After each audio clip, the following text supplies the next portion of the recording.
Em 1929, Lampião atravessava o sertão da Bahia quando chegou ao acampamento uma notícia que não precisava ser gritada para pesar.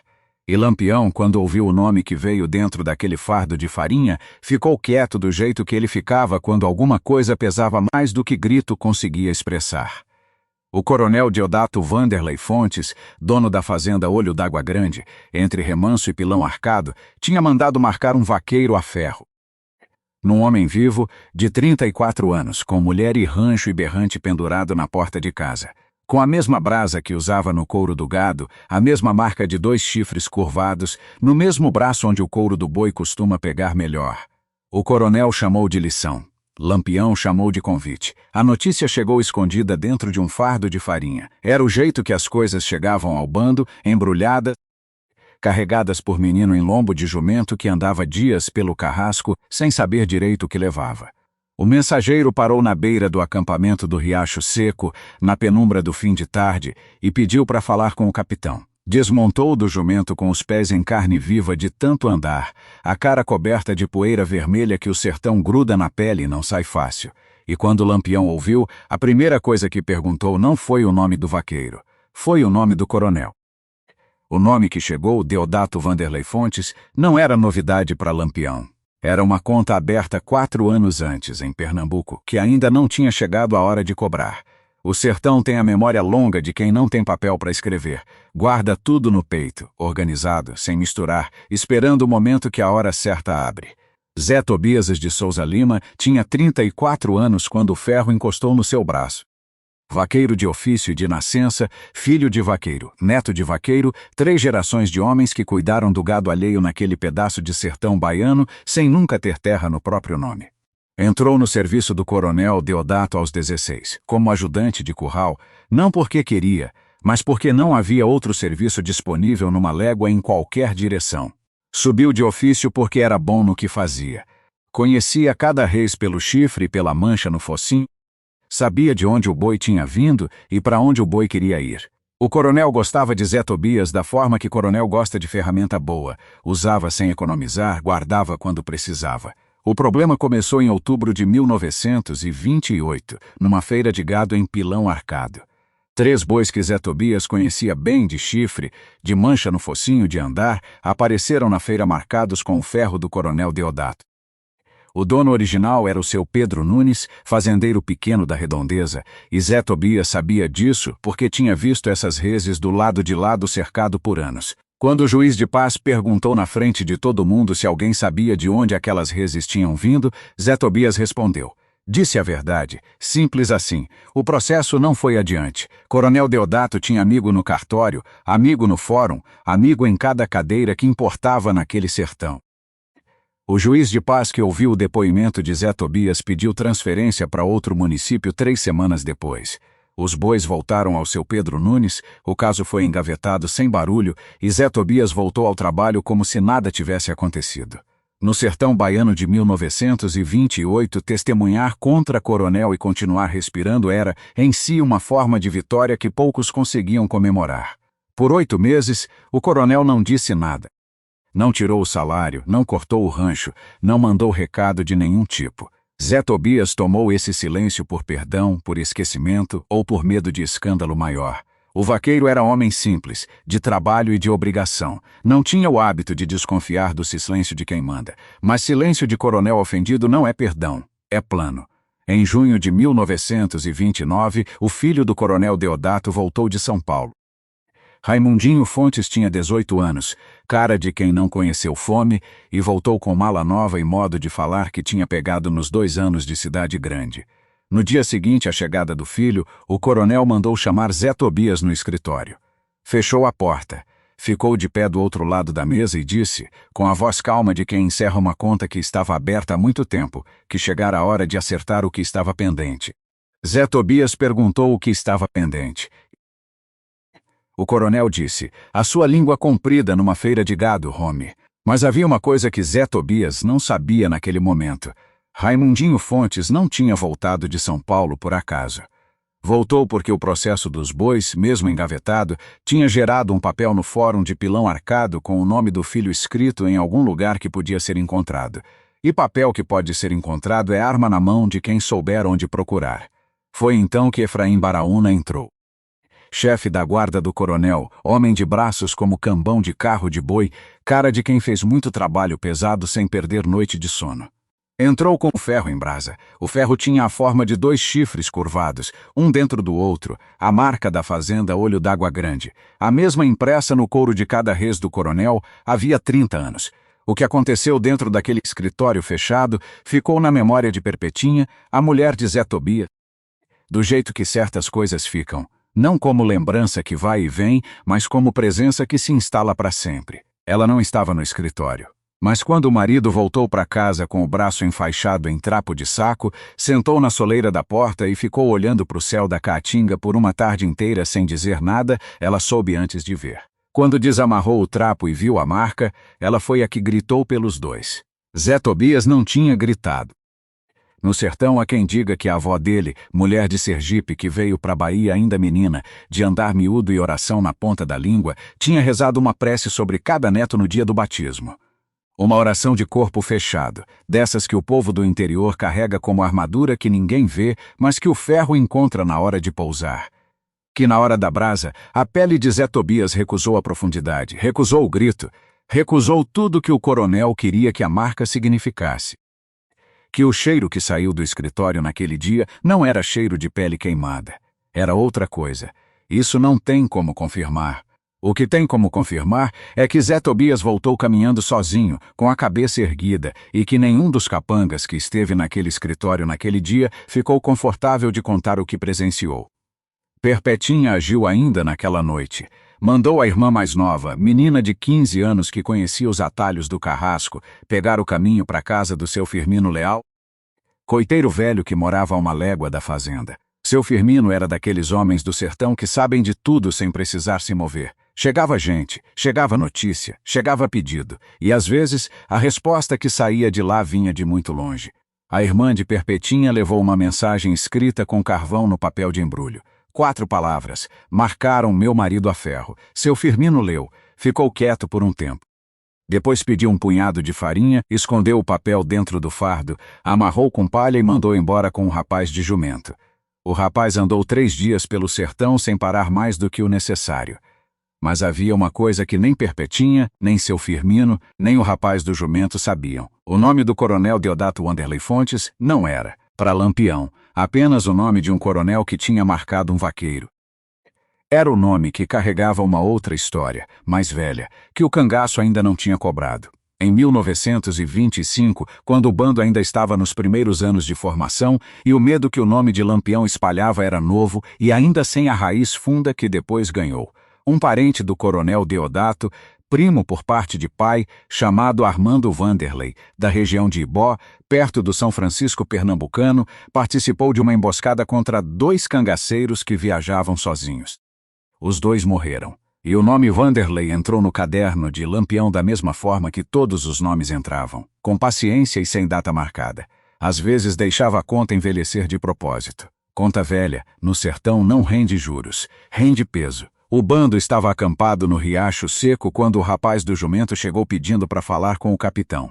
Os cangaceiros ao redor da fogueira olharam o menino com o silêncio de quem decide conversa antes de começar. Delmiro Caju, cangaceiro velho de Alagoas que estava no bando havia 5 anos, reconheceu o rapaz como alguém que vinha da casa do seu Firmino e deixou passar. Lampião estava limpando o rifle papo amarelo com um pedaço de pano. Não levantou os olhos de imediato quando o rapaz falou. Ouviu tudo. Quando o rapaz terminou, guardou o rifle devagar, levantou a cabeça e perguntou, com a voz baixa que pesava mais do que grito, Efraim Baraúna. É filho de quem? O rapaz disse que não sabia. Lampião perguntou, e o coronel, o nome completo dele? O rapaz disse, Deodato Wanderley Fontes. Lampião ficou quieto por um tempo que pareceu mais longo do que era. Depois disse apenas, sem mudar nada na expressão, esse nome eu conheço. E ninguém ali imaginava o que aquele nome ia pôr em movimento.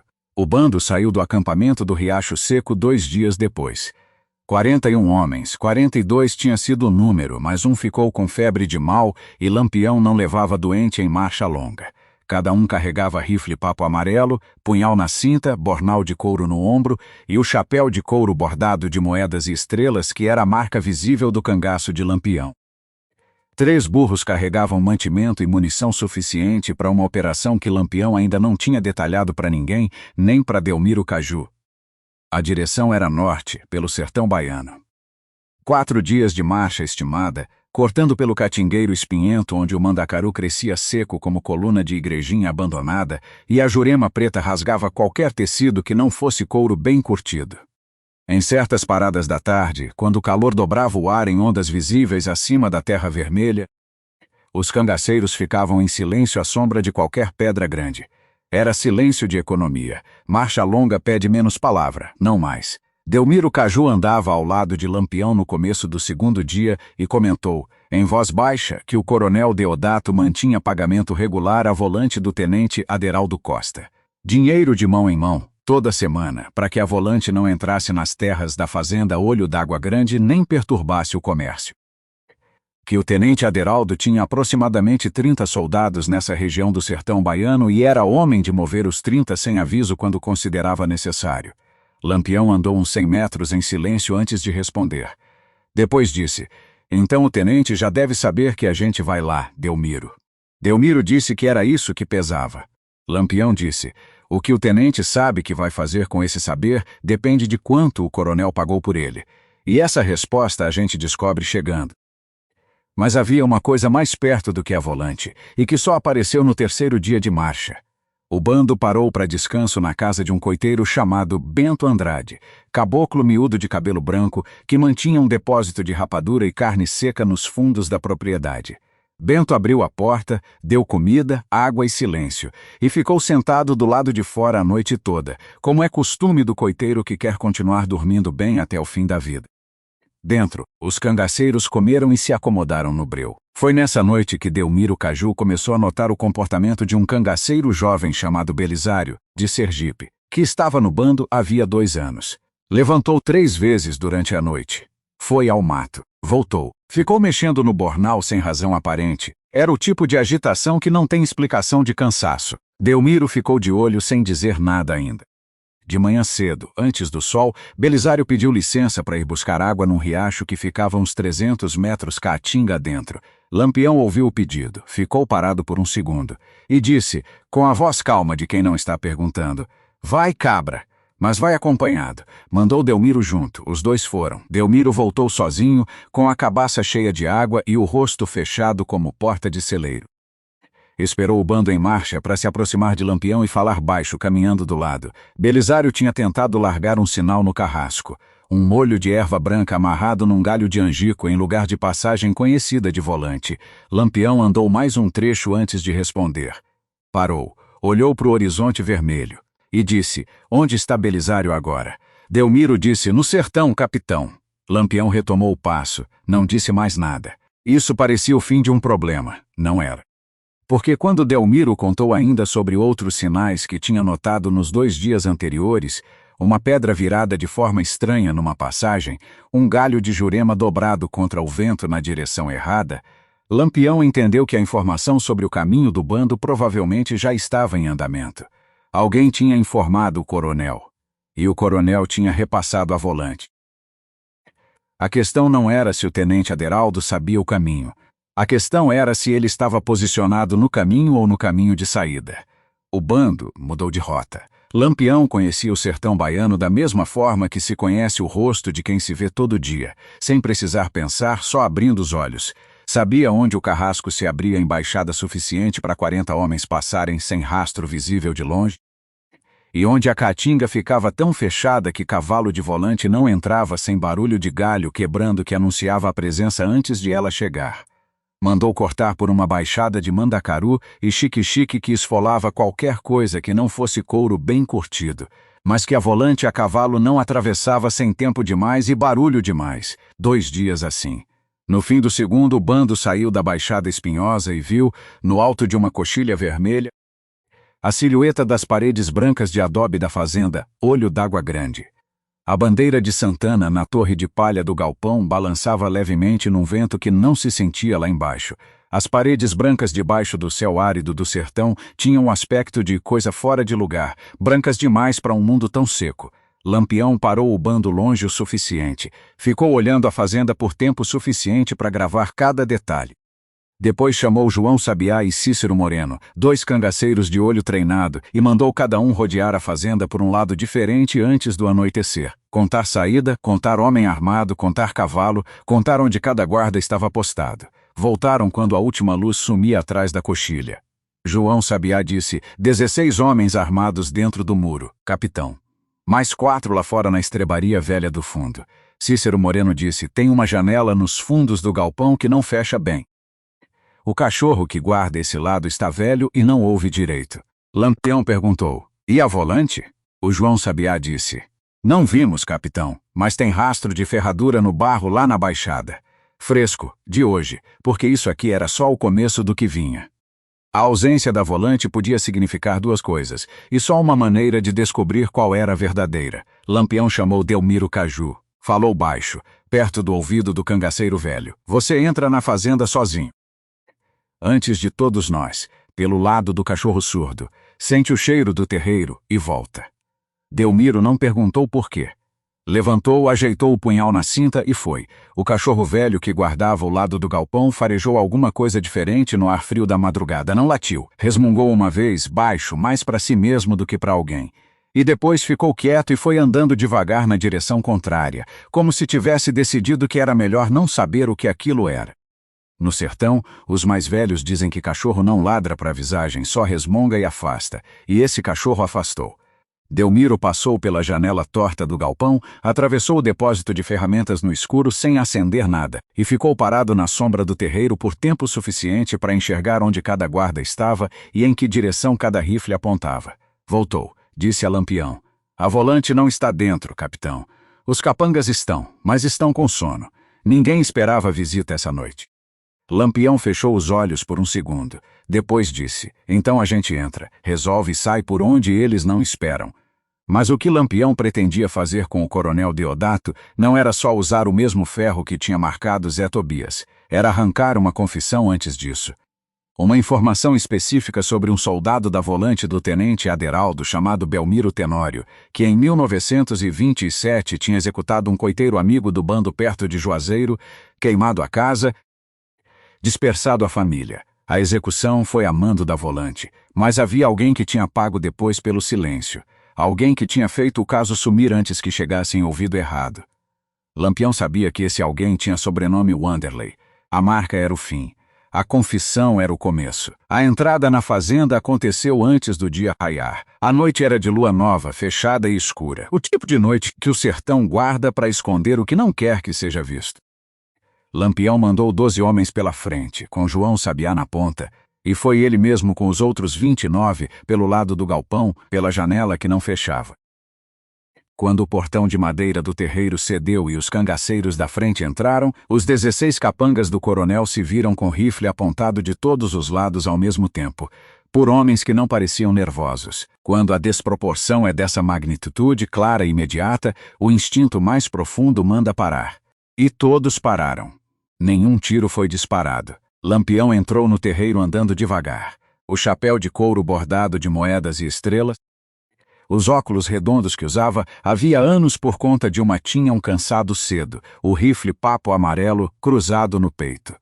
Andou por entre os capangas encostados na parede de adobe com as mãos abertas, olhando cada um com a atenção de quem está fazendo uma contagem que importa. Depois parou e perguntou, com a voz levantada o suficiente para todos ouvirem: qual dos senhores é Efraim Baraúna? Silêncio. Lampião esperou. O tipo de espera que diz que a resposta vai chegar do mesmo jeito, mais cedo ou mais tarde, porque não tem outra saída. E então um dos capangas mais novos olhou sem querer para o lado. Olhou para um homem de braços largos encostado no último vão da parede. Lampião seguiu esse olhar. Efraim Baraúna tinha os braços de quem segurou muito peso na vida. Olhava de volta com a cara de quem ainda estava calculando alguma coisa. Lampião disse, baixíssimo: pode parar de calcular, Home. Aqui não tem conta que o senhor ganhe essa noite.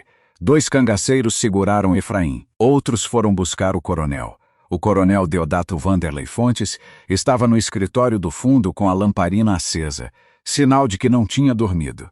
Estava sentado na cadeira de couro com o rosário enrolado nos dedos. Quando a porta abriu e Lampião entrou, levantou os olhos com a expressão de quem esperou por essa visita e rezou com toda a fé que tinha para que não acontecesse. Lampião fechou a porta atrás de si. Sentou na beira da mesa. Olhou o coronel de cima a baixo, devagar, como quem lê uma coisa que já conhece de antes. Depois disse: "O senhor sabe por que eu estou aqui, coronel?"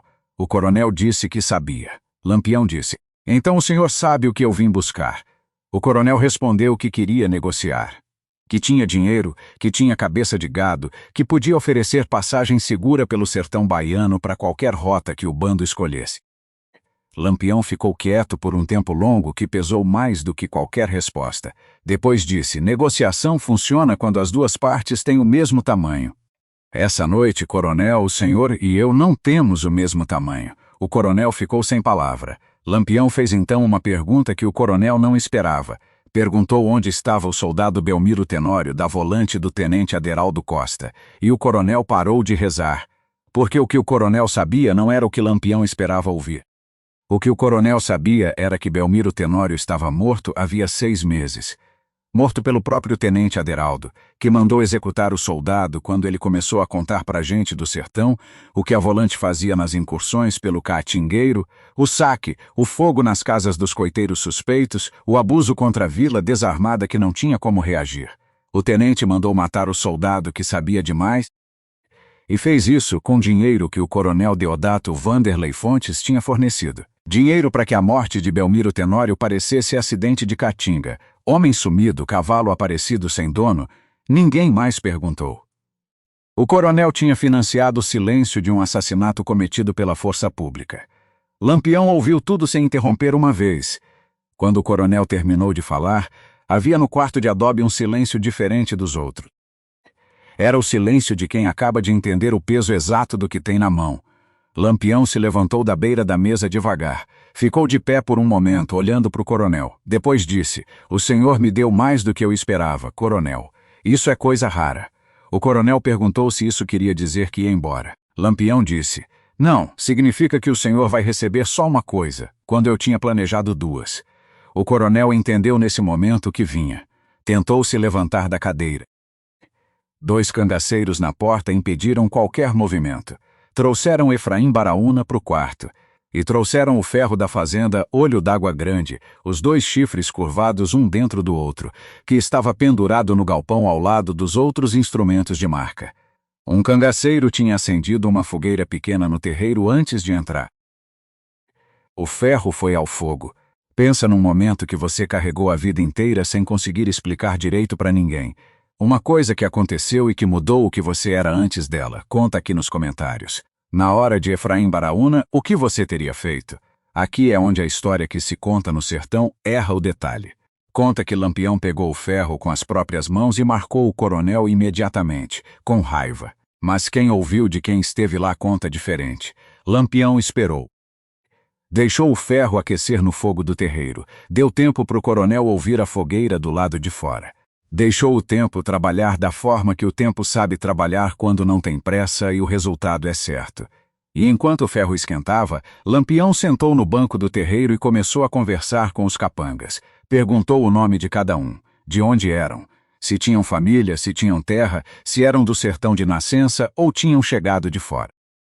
Conversou com o tom de quem tem tempo e nenhuma pressa. Os capangas respondiam curtos e desconfiados, sem entender o que estava acontecendo. Quando chegou a vez de Efraim Baraúna, Lampião ficou um segundo mais em silêncio do que com os outros. Olhou para as mãos do homem, mãos largas, calejadas, de quem segurou muito peso na vida, e disse: "Você segura bem um ferro, homem. Vi o trabalho do senhor." Efraim Baraúna baixou os olhos. Lampião disse, com a mesma voz baixa e calma: "O senhor vai fazer o mesmo que fez no vaqueiro, no coronel. Do mesmo jeito, no mesmo braço." Efraim disse que não conseguia. Lampião disse: "Consegue, cabra. O senhor já fez antes." E Efraim Baraúna fez. As mãos que tinham segurado o ferro em cima de Zé Tobias seguraram o mesmo ferro em cima do coronel Deodato Vanderlei Fontes. O ferro era o mesmo. A brasa era a mesma. A forma dos 2 chifres curvados foi a mesma. O lugar no braço foi o mesmo, o braço esquerdo, a parte de cima, onde a pele é mais lisa. O coronel gritou. Efraim Baraúna fechou os olhos enquanto fazia. O cheiro que saiu daquele quarto de adobe era o mesmo que tinha saído do escritório do coronel um mês antes, quando Zé Tobias não tinha gritado. Lampião ficou parado na porta do quarto. Não olhou para o coronel depois da marca, olhou para Efraim e disse: esse cheiro que está no ar agora é o cheiro do que o senhor fez. Guarda bem.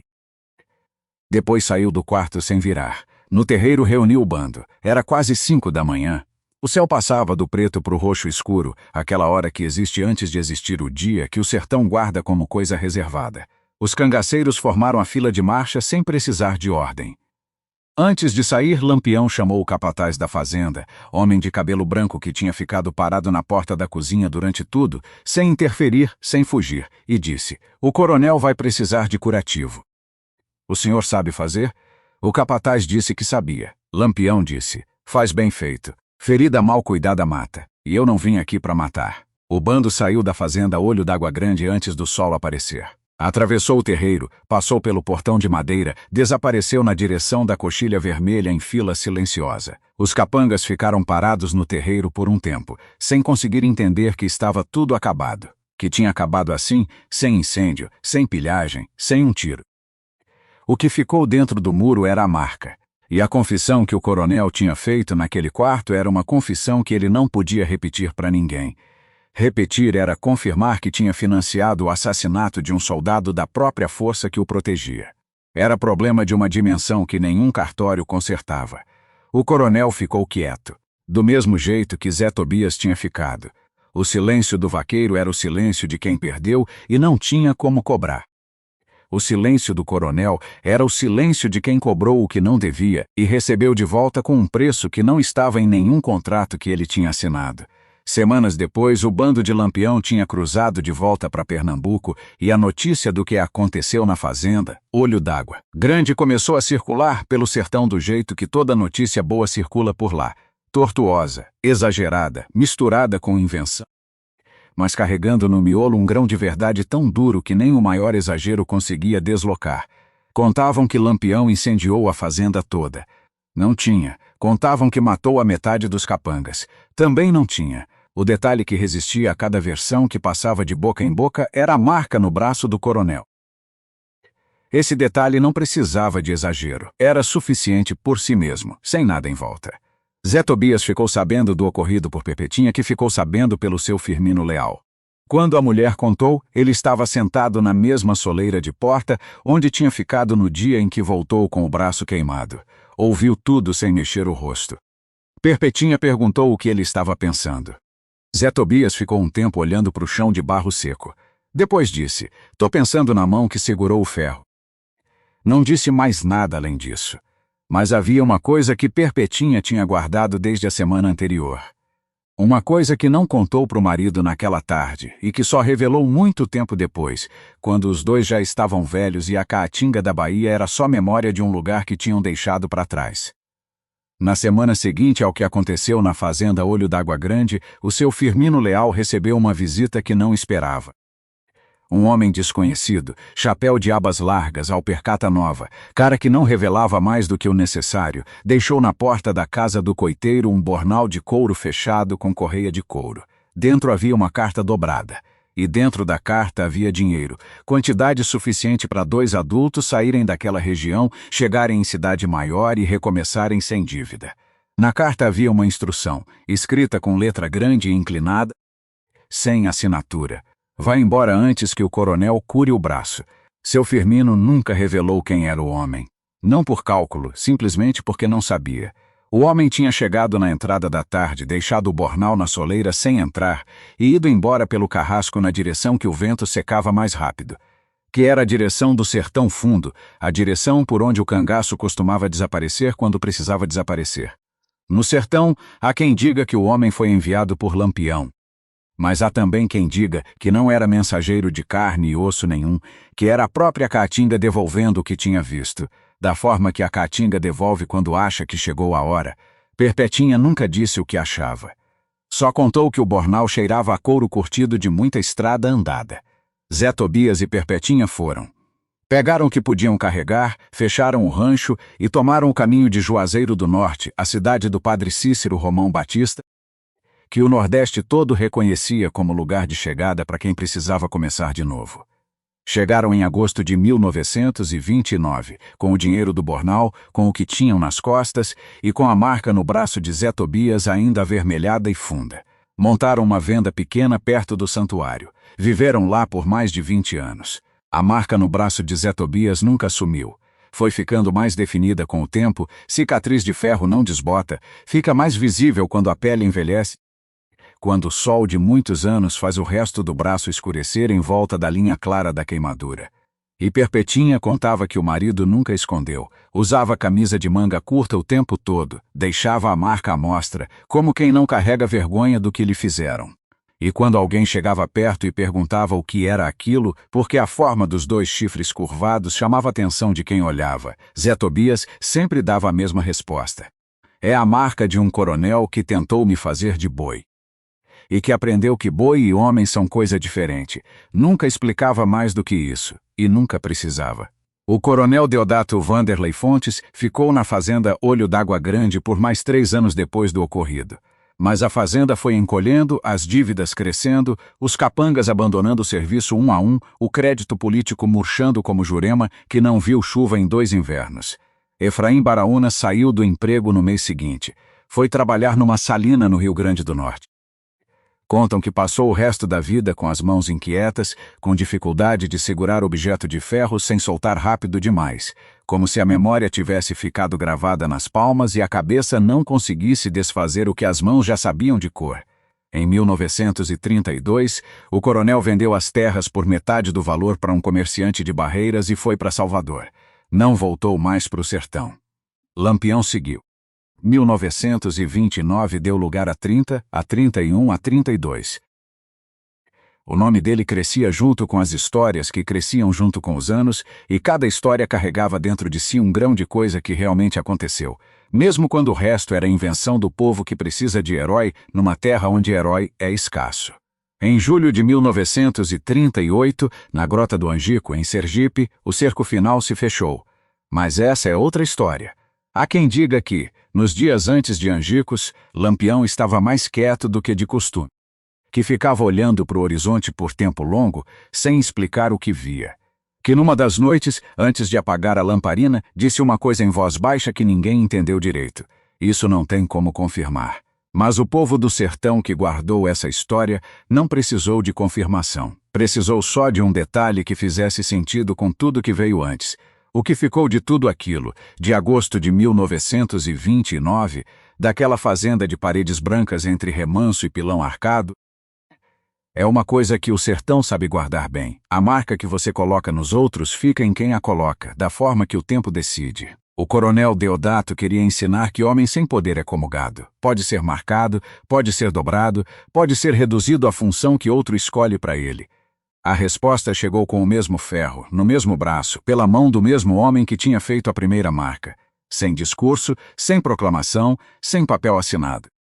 Só o ferro, a brasa e o cheiro que ficou no quarto de adobe naquela madrugada sem lua. No sertão, quando alguém tentava resumir em poucas palavras o que tinha acontecido naquela noite na fazenda Olho d'Água Grande, a resposta costumava ser a mesma, passada de geração em geração por gente que cresceu ouvindo esse caos. O coronel mandou marcar um vaqueiro como gado, e Lampião foi lá marcar o coronel igual, do mesmo jeito, com o mesmo ferro, no mesmo braço. O que o coronel chamou de lição, Lampião devolveu como sentença.